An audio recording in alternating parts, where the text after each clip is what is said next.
यानी इस मुद्दे पे खास तौर से किसानों तक बात सीधी जाए। और चूंकि कांग्रेस की जब घोषणा पत्र जारी होता है तो सारे नेता एक साथ इकट्ठे होकर अपनी बात कहते हैं।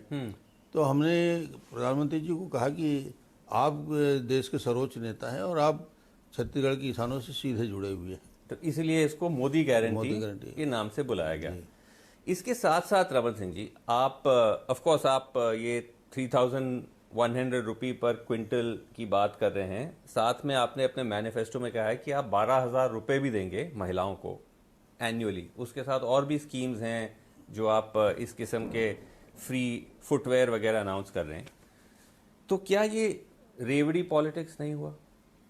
नहीं, देखिए, पैडी के लिए तो कीमत बढ़ता गया और पैडी के लिए हम सब ने मिलकर निर्णय लिया। और हर साल एमएसपी बढ़ता ही है, बढ़ते बढ़ते यहाँ तक हम पहुँच गए। बट महिलाओं को 12,000 महिलाओं के लिए कैश प्रति महीना 1,000 रुपीज महिलाओं के लिए जो 12,000 रुपया घोषित किया गया है, ये निश्चित रूप से छत्तीसगढ़ जैसे राज्य के लिए जहाँ पे करीब करीब 32% ट्रैवल और 12% कॉस्ट का पॉपुलेशन है, 42% आबादी है, उस समाज के उस वर्ग के लिए ज़रूरी है कि उनके लिए सपोर्ट सिस्टम दिया जाए। नहीं, मेरा पूछने का ये मतलब था रमन सिंह जी कि हर एक तरह से वेलफेयर स्कीम या जो भी है उसको जस्टिफाई किया जा सकता है, लेकिन जब बाकी पार्टियां करती हैं तो भाजपा इसको रेवड़ी पॉलिटिक्स बुलाती है। तो जब भाजपा करती है तो तब भी रेवड़ी पॉलिटिक्स? रेवड़ी पॉलिटिक्स, आपने महिलाओं के लिए 1,000 रुपया देने की बात कही, श्रमिक मजदूरों के लिए हम 10,000 रुपया देने की बात कही, या किसानों के लिए भी 6,000 रुपया साल में हम देने की बात हो रही। तो ये ऐसी योजना है जिसपे लोगों के लिए उनके जीवन में, उनके एग्रीकल्चर सेक्टर में सीधा डायरेक्ट बेनिफिट मिलेगा। बट ऑपोजिशन भी यही कहता है, जब वो अपने वेलफेयर बेनिफिट्स अनाउंस करता है वो कहते हैं हम भी वही कर रहे हैं। नहीं, वो तो उनकी पॉलिसी अलग रहती होगी। हम तो इस विषय को लेकर बोल रहे हैं कि ये छत्तीसगढ़ के हित में लिया गया बड़ा निर्णय है। अच्छा, बट ओवरऑल अगर हम देखें रमन सिंह जी, बिकॉज सिर्फ छत्तीसगढ़ में नहीं, सेंटर ने भी जब से ये इलेक्शन सीजन स्टार्ट हुआ है गैस की सब्सिडी दोबारा रिस्टोर कर दी है। अब वो कह रहे हैं एमएसपी भी बढ़ा दी है सारे जो इस वक्त के जो क्रॉप्स है, विंटर क्रॉप्स हैं, और फ्री राशन स्कीम को अभी अभी प्रधानमंत्री जी ने 5 साल और के लिए घोषित कर दिया है।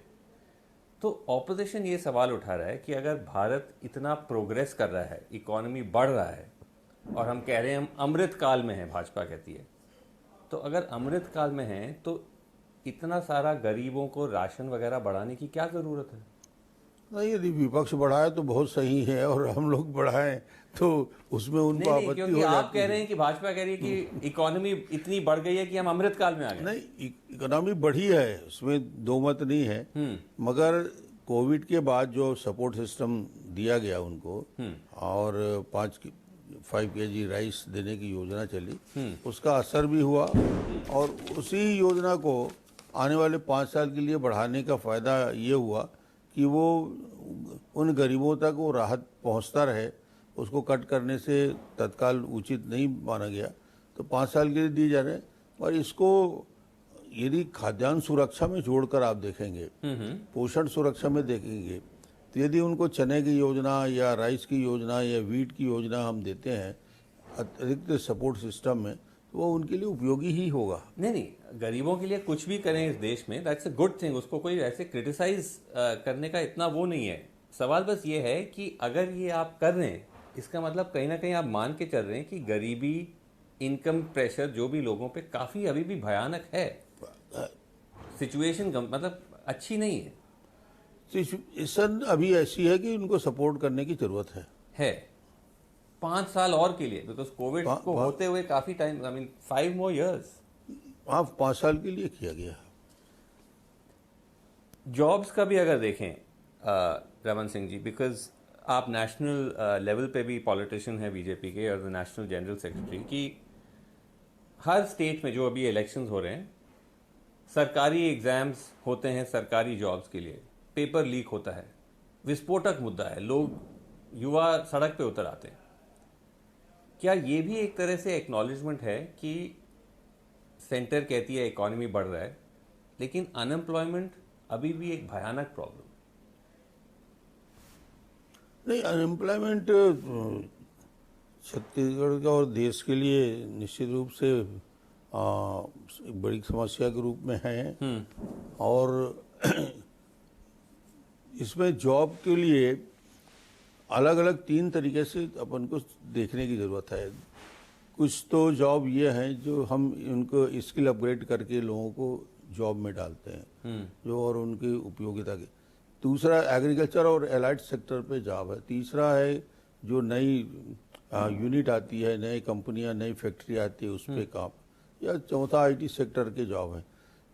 आखिरी विषय आता है जो गवर्नमेंट जॉब, जो खास तौर से थ्रू पीएससी, यूपीएससी और दूसरे एग्जाम के थ्रू होता है, वो गवर्नमेंट सर्विस। हाँ, बट अगर ये जो पहले के जो आप 3 सेक्टर्स बता रहे हैं, अगर उनमें अच्छी तरह जॉब क्रिएशन होता तो इतने गवर्नमेंट जॉब्स की मारामारी नहीं होती। बट द फैक्ट इज कि इतनी मारामारी हो रही है, इजंट दैट अ साइन कि जो प्राइवेट सेक्टर या जो बाकी सेक्टर्स में जॉब क्रिएशन के जो प्रोमिसेस मोदी सरकार ने किए थे वो नहीं हो पाए?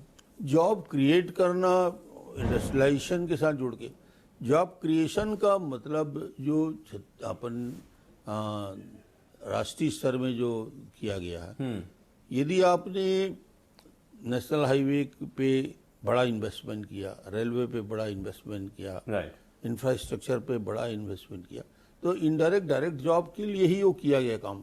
सिर्फ सरकारी नौकरी या ऑफिस में बाबू बनाना ही जॉब नहीं है, या आईएएस के लिए जॉब करना ही जॉब नहीं है। यदि आपने एग्रीकल्चर सेक्टर में यदि आपने शक्ति लगाई है और प्रोडक्शन बढ़ा है, तो क्रिएशन ऑफ जॉब तो अपने आप होता रहता है।